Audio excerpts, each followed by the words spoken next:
This is the Media Police Post, broadcasting from the Fort Hall School of Government. In this show, we police the state of truth in the Republic. And because truth is communicated to us by journalists and analysts, we have made it our civic duty at the Fort Hall School of Government to put it to the test. We advance from two confirmed truths about the media. One, and according to Roger Stone, the media is either lazy or evil. And for the most part, it is both evil and lazy. That is why the truth, their truth, must be put to a test. Two, that journalism is verified gossip. In fact, what is presented to us as news analysis is gossip that has been verified by journalists. This gossip has to be ground-truthed. We will assess the state of truth in what they submit to the Republic, and we will pass a verdict on what is true and what is not. For the record, we are not journalists. We are thinkers. We are not lazy or evil, and we do not verify gossip. What we give you is the truth that sets you free. On today's show, we will discuss ideas that reflect unformed and uninformed opinions and ideas that made you stupid. These are narratives that fell into the cognitive trap of we see things as we are, not as they are. Narratives based on conjuncture history and those that smack of envelope journalism. Welcome, GK and CS. Thank you. So today I want to get to the crux of these economic models that we've been hearing. This is really a battle between the hustlers and the strugglers, or should we say Masafara.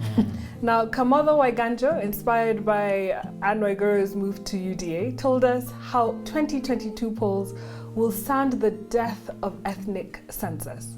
Waiganjo, in his article, argues that the hustler nation will change the voting blocks, moving away from ethnicity towards class, stating Ruto has taken the place of the political outsider and underdog, a position that was once occupied by Raila, he tells us. Now, I won't dismiss Waiganjo's model of thinking. My wish is to simply just augment it. Now, Raila has not shifted his core message and foundation. He still focuses on the people at the base of the pyramid, what we can call the sufferers or the strugglers. After all, he wasn't called the Lord of Poverty for nothing. First, we must distinguish a sufferer from a hustler. Right. Raila has picked a social category that actually exists and can be counted. Research has shown that those to benefit are actually below the poverty line. These sufferers will benefit from the 6,000 bob, and they constitute 26% of this country, i.e. 1 out of every 4 Kenyans will get the 6,000. Now, Raila's 6K is dedicated to the class below the hustler. Raila recognizes sufferers are poor in a very hardcore way. For the sufferers, 6,000 is a game changer, for it means they can afford their daily basket of goods, their basic commodities. Now, these basic needs must be met before thinking about jobs and entrepreneurship. And this was probably inspired by Maslow's hierarchy of needs. Now, compare this to Ruto's unstructured hustler nation category. It contains everyone from the newly rich to the M-Pesa tycoons. Really, what Ruto has described as hustlers are those that live above the poverty line. They've been offered everything from 4 million jobs to wheelbarrows, and it's not based on any specific logic or anything we can think of. Two, Waiganjo mentions this death of ethnic census, but he is wrong because historically, since 1992, ethnic arithmetic has reigned supreme. 2022 has not provided a sufficient shift in the context to say otherwise. But he is right that the absence of a dominant Kikuyu candidate means the template for voter behavior is an untested one. Still, because of Gemma's voting might, their interest shall be secured by either the deputy president or a future prime minister's seat. Now, Ruto's call to other ethnic kingpins this weekend is an ode to this realization, normalizing himself into the politics that has always existed in Kenya, one based on ethnic alliances. Anyway, the saying goes, one man's trash is another man's treasure. In this case, one man's hustler is another man's dynasty. So let's see how it all will play out. I am on that same bandwagon. The Standard. The main story focuses on Raila's 150 billion cash plan. This is the 6,000 shillings he promises to give monthly to at least 2 million households, which do not have a person earning an income at all. 2 million households is the equivalent of 8 million Kenyans being affected positively by such a cash transfer. But this also has the potential to impact many more Kenyans indirectly. Now, we at the Fort Hall School of Government have applied our minds to this, and it became very quickly apparent to us that the Prime Minister and his team did not randomly pick the figure from thin air. It is clear that there is some sound thinking behind it. And we observe also that Raila's thinking aligns with President Uhuru's, because they are both clearly rooted in the Keynesian School of Economics. They're advocates, for instance, stimulus programs as well as investments in infrastructure. And so we on this panel would like to briefly break down the numbers and highlight why they make sense.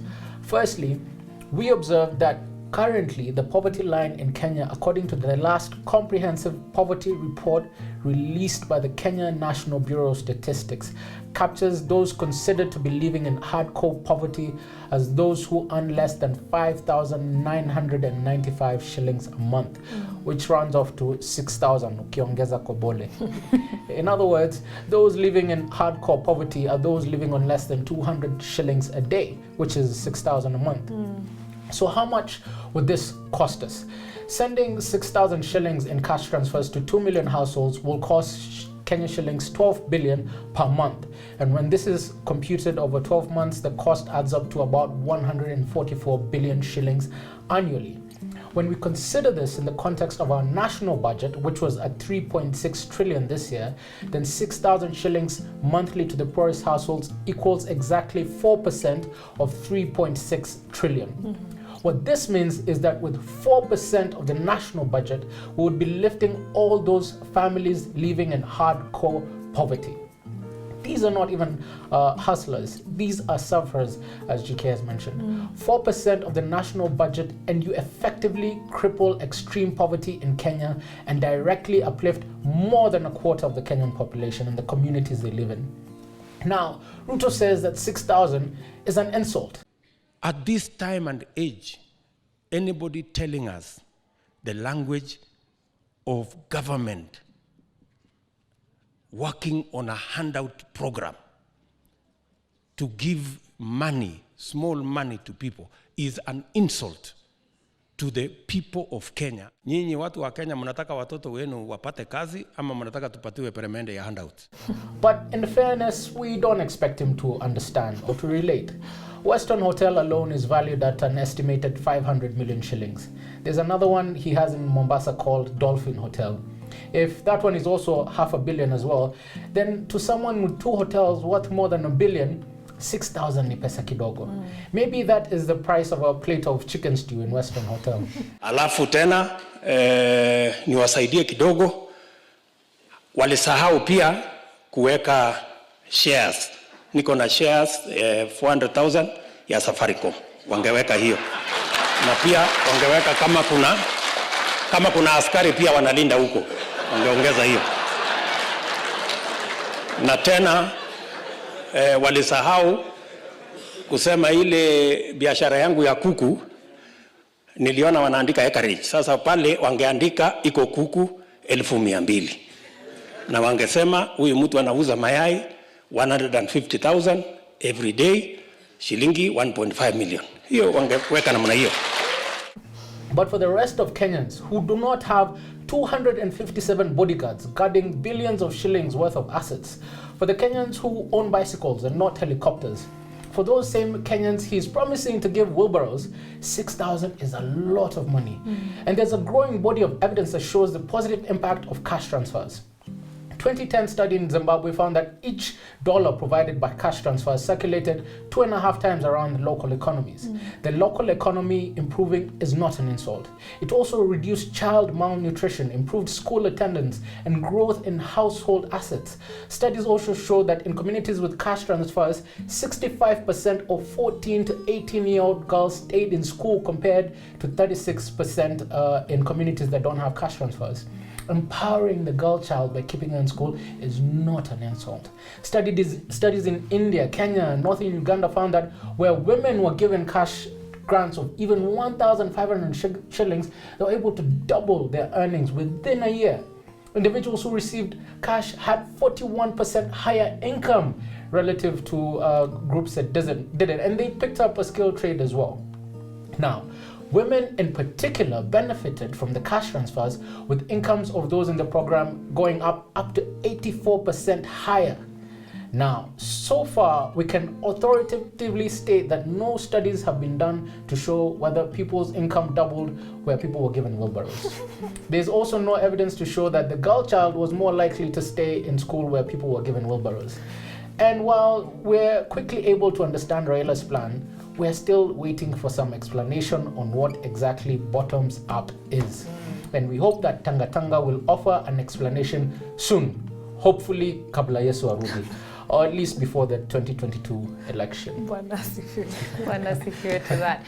Also, I'd like to say that be late paying your mama for her 500 bob and see whether that is an insult. I'll segue a little bit and talk a little bit about Ruto's plan for 2022. So last week I read an article published in The Elephant titled The Ruto Show, A Radical Attempt to Transform Kenya Politics, written by Koruti Kanyinga, Nick Cheeseman, and Justin Willis. The article talked about two main things. The first is Ruto's populist narrative, and the second is the structure of Ruto's campaign, which according to Kanyinga has not attracted much commentary, even though it's arguably more significant, both in terms about what it reveals about Ruto's overall strategy and what it may portend for the viability of his ambitions. This second part will be the focus of my analysis. But first, a quick comment on Ruto's populist narrative. So Ruto's presidential pitch is simple. It says that through faith, hard work and determination, every hustler, including you, could get wealth and status. It is populist because it's based on the belief that Ruto, a common man, went against the system and made it, and has now aligned himself with the people in rebellion against the system so that they too can prosper. But according to Kanyinga, Jomo Kenyatta was the first to preach the gospel of self-advancement through hard work. That is why Jomo's rallying call was Harambe, pull together and do something for yourself, then the state will help you. So next time you hear Ruto working up the crowd with chants of Harambe, remember that the thought is neither interesting nor original. Now, on the structure of Ruto's campaign, Kanyinga categorically states that it is the Ruto show. Ruto is the unchallenged star of the UDA presidential campaign and the centerpiece of all public appearances. This is new to our politics, and it should scare us because it's the making of an autocrat. Since the 1990s, Kenya's electoral politics has been built around coalition making. A group of ethnic gatekeepers come together to support a presidential bid on the promise that they will deliver the votes from their region. Now, Ruto has rejected this model, and he's creating a version of politics that is about him. He has built a network of mostly faceless politicians, a bunch of MPs and a few governors. Then, using his political charisma, he's created an image of a heroic leader fighting in the front lines against the political establishment. When Nikita Khrushchev came up with the expression cult of personality, this is what he was talking about. The question that Kanyinga's article begs is this: where does this end? If Ruto has no kingmaker, if he reports to no one and is self-made, where does this end for the country? And Kanyinga is right when he says that the Ruto one-man show is yet to face the ultimate test, the selection of a running mate. When Ruto is choosing a running mate, he will have to pick someone who will bring him votes, ethnic votes at that. And his choice of running mate could make or break his presidential bid. It could assure his win next year, or it could end up being the poisoned chalice that collapses his populist narrative and puts an end to his one-man political show. Yes. Let's pay attention to that. Really do. Let's pay attention to that. So thank you for joining us on the Media Police Post. See you next Monday.